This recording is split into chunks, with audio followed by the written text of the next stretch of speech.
అనేక సానుకూల మార్పులు చోటు చేసుకుంటాయని వైద్య నిపుణులు చెబుతున్నారు. పడుకునే ముందు లవంగాలు తినటం వల్ల జీర్ణ వ్యవస్థ పనితీరు మెరుగుపడుతుంది.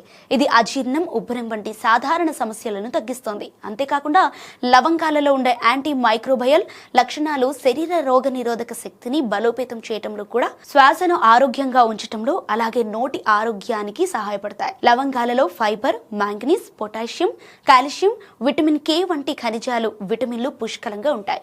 ఇవి ఫ్లేవనాయిడ్స్, యూజినల్ వంటి ముఖ్యమైన కర్బన సమ్మేళనాలను కలిగి ఉంటాయి. అందుకే లవంగాలను రాత్రి నిద్రపోయే ముందు తీసుకోవాలని ఆయుర్వేద నిపుణులు సూచిస్తున్నారు. 1 లేదా 2 లవంగాలను నేరుగా తినవచ్చు, లేదా లవంగాల నీటిని తీసుకోవచ్చు. అయితే రాత్రిపూట పడుకునే ముందు లవంగాలను తీసుకుంటే ఎలాంటి మార్పులు సంభవిస్తాయి, ఎలాంటి ప్రయోజనాలు చేకూరుతాయో ఇప్పుడు తెలుసుకుందాం. ముందుగా ప్రశాంతమైన నిద్ర. లవంగాలు మెదడును ప్రశాంతపరిచే సహజ పదార్థాలను కలిగి ఉంటాయి. వీటిని తినటం వల్ల